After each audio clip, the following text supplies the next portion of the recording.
Okay, my name is John. If you like anything in the talk, you can read more at blog.yapcasia2008. Okay, so when I'm programming, I really like using here docs because they're useful. You just put this file right inside the program, and it's verbatim.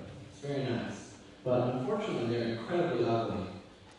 If you're using a here doc in real code, it ends up looking like this. You've got to declare some variables at the beginning, and then you have to unindent just so you don't get those spaces in your output. And this makes it nearly useless. I hate that. So what are some problems here? Well, when you're writing object-oriented code, you just want to say $foo arrow bar, right? But you can't interpolate that in double-quoted strings. It ends up as foo and then arrow bar, which is useless. If you want to interpolate, you have to use this crazy syntax here. I don't think you ever want to do that. Another thing you have to do is pre-process data. There's nothing inside the document you can't process the data. So you have to make a bunch of variables that you're only going to use once, just so you can put them in the string.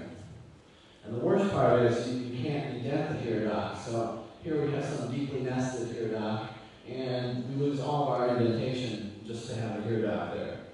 So this is tedious and it's ugly, just like that slide. But they're so useful, and they're so useful, but they're hard to look at. So what do? I really want to use it. This is Perl, and Perl is beautiful. Perl should be easy to look at. So how can we solve this problem? Well, maybe somehow we can make this pretty. TT is pretty. If you've ever looked at TT, you just say hello, and then you have this nice block where your variables go, and then you can scale some more complicated things, like I wanted to process this user's array and join everything in there with and. You know, it looks just the same. It's very nice looking. So why don't we use that syntax for here docs? And you can with string TT. So if you want to try this, you just say use string TT and import the TT subroutine. And then you can say TT, and there's your here doc. So here we have this user's array, which has foo, bar, and baz in it. And when that renders, it says hello, foo, and bar, and baz. That's nice and clean. But you can do even more. This doesn't really solve the indentation problem. But if you import script from string TT, then that's solved. So now you can write a here doc like this. You just say return script and put your document in there, and that gets rendered to this double-quoted string. So all the spaces go away. But not all the spaces go away. It's sensitive to the indentation. So if you have something indented like this, that's the string that you get. Okay, so now if we combine these, we can write something like a here doc, except we can indent and use a template toolkit syntax. So how does this all work? It's a source filter. No, I just wanted to see everyone's reaction. It's actually just functions. Here's the TT function. All we do is check that they're cast in the template, build a TT engine, and use Padwalker's keep my to steal all the lexical variables. And that's pretty much all we do.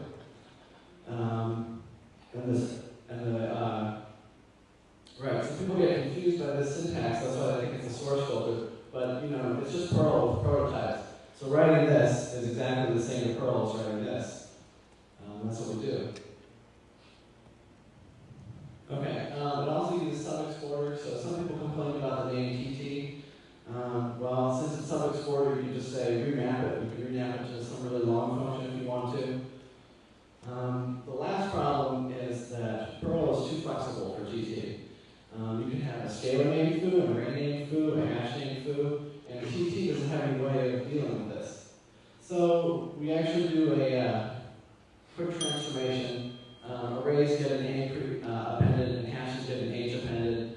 So a scalar you can write like this. An array you have to say foo underscore A, and a hash you have to say foo underscore A hash. But the easy case is pretty, and it does support all of Perl's features. But if you want the prettiest syntax, just use references and everyone will be happy. So here's just a quick example. I needed to create an htaccess file. So my first version looked like this. I had to do a ton of processing at the beginning. So I wrote string TT, and I ended up with this, which is much prettier. It's easier to read. Sure, it's not pure Perl, but it's very beautiful to look at.